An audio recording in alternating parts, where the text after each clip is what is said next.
Does everybody know what customer intimacy is? Or somebody that doesn't know it? So you have 3 value chains. Okay.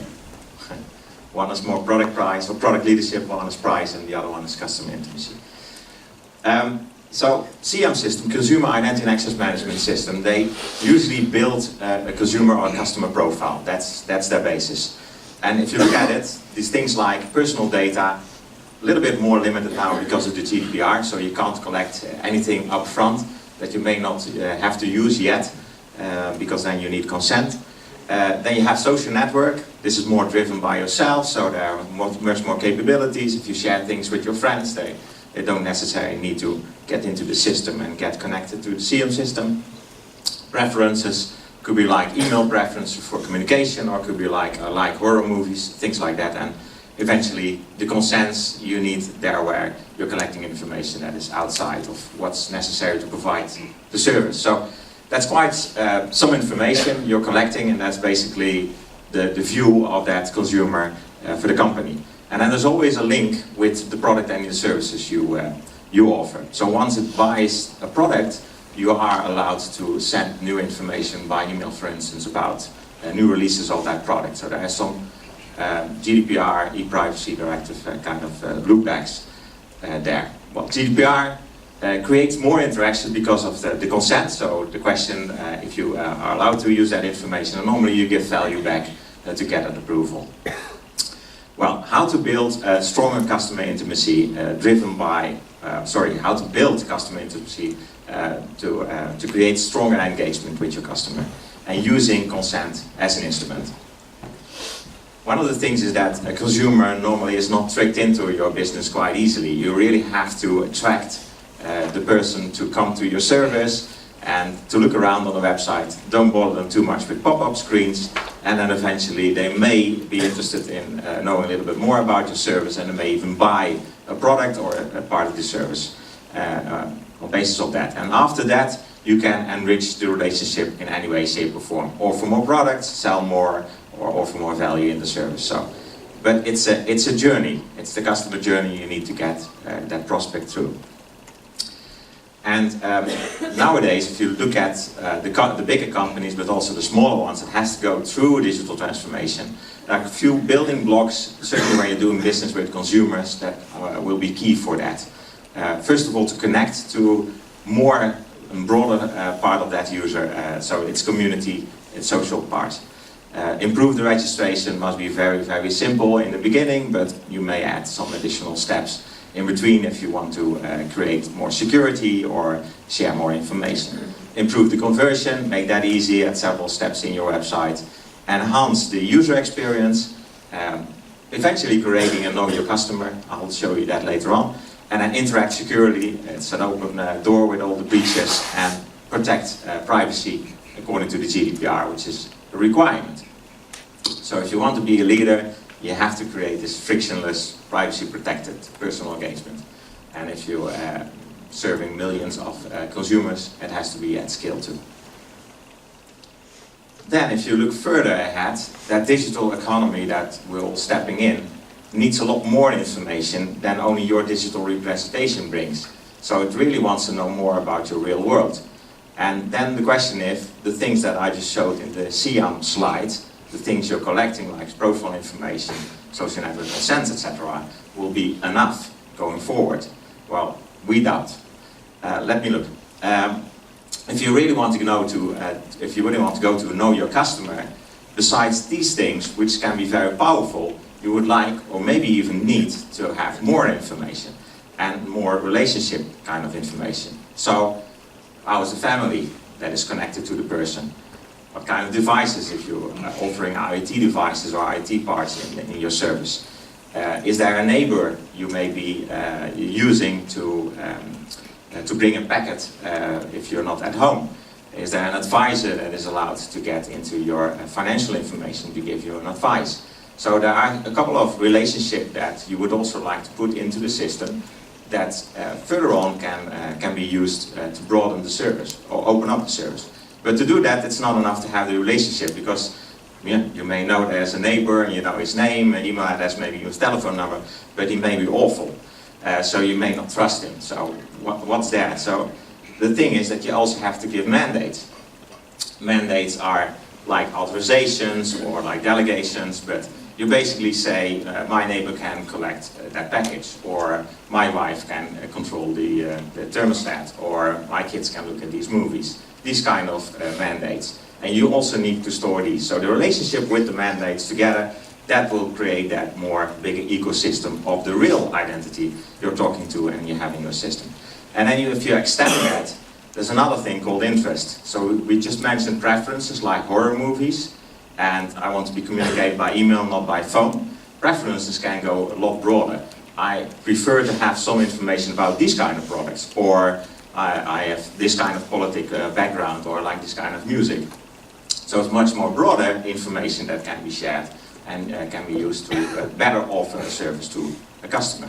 So these are a lot more things, and if you want to bring these to a CM system, then this can be challenging. Certainly if you look at current not very available standards on this side. But let's look forward. There's still a link with product and services. Well, like I said, you need more personal information than you currently can ask and process. Certainly looking at GDPR, where you can only ask the information, personal information that is necessary to provide a minimum service. And look at PSD2. You have to ask consent if you want to get more information outside of that scope. Then, I think it was already mentioned by Martin, I'm not certain, but you can't just put this in your terms of service or your privacy policy. That's sometimes things companies think if we just make that a little bit more broader, we can ask more information. And then we make it mandatory for enrolling to the service. Well, you can't do that, because if you don't actually need that information, like an email address, to offer to be a bookstore and offer him a book, then you're not allowed to ask that unless you ask it through consent. If you put it in your terms of service and privacy policy, it won't be according to GDPR, because it's not freely given. So just keep that in mind. The consent thing, it will come back several years, I presume, Martin, but it's not gonna go away. Interesting to see that consumers can even share more of their sensitive and private information nowadays, and they are doing that, than they would do with a friend. And you may think, well, is that really the case? I tell my friends and my family a lot of things. Yes, it is. I can give an example of that, and probably more. One of them is the PSD2. So where people will share information they have at their banks, maybe pension funds, etc., with an advisor, in this case an account information service provider. So in PSD2, such a party provides information and also collects information for you with your consent and creates an offer or an advice on basis of that. So that means that ASAP has likely more information about your financial status than your friends know. So that 1 billion I have on the bank may not actually be there. Don't tell further. Can it work? So build trustworthy relationship, frictionless, by offering value add at the same time and drive to stronger engagement. I try to visualize that, but eventually it will have to create then a better view of your customer. So you will be able to offer better services or more suited services for them. So because that's that customer intimacy that we are going for. Well, I'll take an example, and I first had a very old thermostat on it, and take a new one. Hopefully it's not a brand I pictured here, but I'll take that as a use case, a smart thermostat. Who has a smart thermostat in his house? Yeah, quite a few. Going well. Wouter sells them. Wouter, after? No, just kidding. So it all starts with the registration of that device, probably somewhere on the wall, and you're connecting it to a service. Let's say it's a service, I call it thermostat web service, but oh, my screen goes dead. It's a and goes back. A thermostat web service, but probably likely something from the energy company that, or utility company that they offer you to see your data. So they're asking first name, last name, email address for probably obvious reasons. Let's not get into that one. Then you can build a relationship. So store the relationship of that person. In this case, he's the owner of that thermostat. And then you give that owner full control, the possibilities to manage other users and to also manage mandates on it. So basically, I if I enroll to this service, that's my thermostat, and I can add users to it, and I can tell them what they can do. Pretty basic. Let's see if it does. No. Yeah.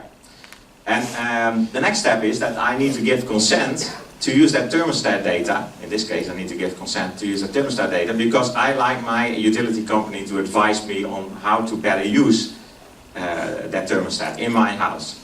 So maybe there's some smart things like that the thermostat can see in what rooms I am and where the family is and what the normal schedule is for the day. So it can say you can lower down energy there, or lower down heating there, and heat that part of the building a little bit earlier, and then you can close it down, etc. All that kind of stuff people do with smart thermostat once they get around the interface. Yeah? So then I need to store that consent also for advice, the purpose of processing, advice, energy use on basis of analytics of the terminal.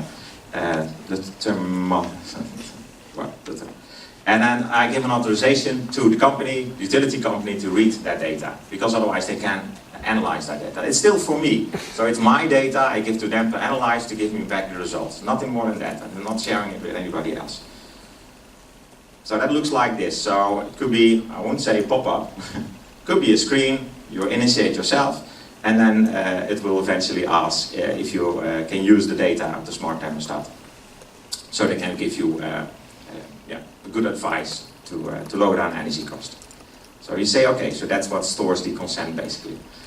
Then I want to add relationship, because my wife can control the thermostat, or at least she can change some settings on it, and the kids can turn on and off the thermostat. So here you see that the relationship is being built, the family is being added.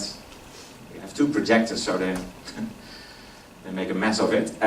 So the family is being added. You see spouse with the UID, where the UID is the unique identifier, some information behind it, and you see the two kids added. And then eventually you see the spouse can change the settings, and the kids can do the thermostat on and off. So I store that all in that record, and that means that the system in a way can read that, the thermostat itself can cache it eventually, but it probably will check if it has been changed.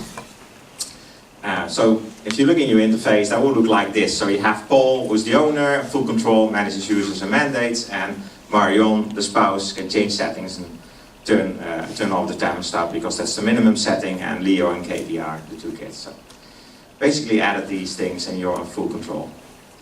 Then 6 months later, so this is the customer journey, 6 months later, electricity company asked me by email or whatever on their website that they can give me yearly trend reports on my users, but they can also give me a report on how my energy use compares to other people that have the same kind of house, live in the same kind of area, same kind of family setting. So that means they need more information, they have to put it in that data warehouse, analyze it, and it needs to be anonymized or depersonalized in a way. So I'm going to give consent to receive that report through email. I say send me yearly trend reports. That was already possible for them to read the data, but now I'm going to ask, mandate them to use depersonalized data for that purpose and store that too. So that looks like this. Proof you use your data, anonymized or for your yearly trend report, blah blah blah blah. Well, all good. Then 1 year later, still on the customer journey, inform me on a heat pump development by regular email, because I see on the website that they have a nice offer for a heat pump.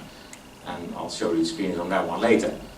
So this means that basically when I return to see my reports or to control my thermostat, I get some advertising left and right. It's part of the deal. I don't have to click on it, it's not a pop-up, but if I do, I may get attracted to more information, or I get more value back for that. You already see that for adding that consent, you now already have 3 consents in a row, you see, one on the UID, so that's the main consent, and then 2 ones on email and address.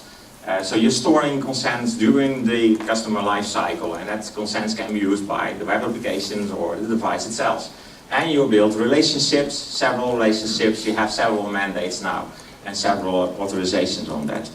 So that looks from an interface point of view. This is a heat pump, there's a new heat pump, nice offer, Wouter is ready to take your orders. If you want to do, show me the deal, then if you show me the deal, you get the next screen, and basically there is where you've been asked how it will be exchanged. So by email, by post, and send information basically stores that consent. So here you do not see very difficult pop-up boxes because of the GDPR, we like to inform you we need your consent on, because it's not necessary.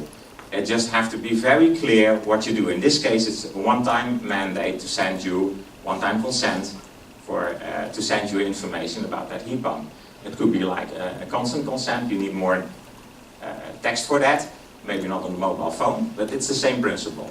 And that way you're building out that customer profile in your CM system, you're getting knowledge about the relationship that they have. They feel in control, they can remove mandates, they can remove people if they like, they can remove their devices. So it really becomes a very powerful instrument. You build your relationship with your customer on. Customer intimacy. And that means that CM then becomes more like the single source of truth, because there are the relationships, there are what you allow them to do, the mandates, the authorizations, etc. I think I stayed in time for the first time ever. Oh, perfectly well.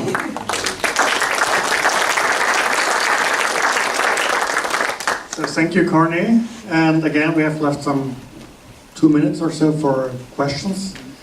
Are there any questions on that? Still too early. Well, maybe too early. I think one of the interesting questions, up there is a question, so go up.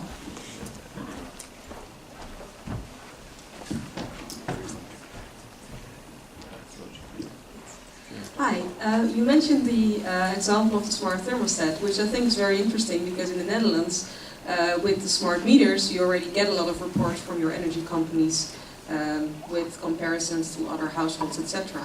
So if you talk about consent and GDPR, is this also something that we sort of retroactively have to give our consent for, that they already collected, or that we're able to easily retract it using these future services, or how do you see that? Yeah, if you ask them, they will probably say yes, because it is true. If they collect information and they share it with others, as long as it's PII information in a way and they don't anonymize it on the route very well, then it's PII information. They have to ask your consent to use that information. So if they have done that in a way, like I just showed, that is close to how it should be, then it's more or less allowed to keep it like that. They don't have to do it again. But otherwise, if they were a little bit sloppy or they didn't ask, then they should. Okay, we have another quick question here. It's a very quick question. Just putting today's presentation together with yesterday's, that's Ume that you're running to run the sitting behind the consent Column. Yeah. Quite a few Kantara initiatives come together here, as you could have seen. Yeah. So it's UMA definitely for exchanging information. So yes, it is. Okay. So thank you again, Corné, for your presentation and the insight you gave.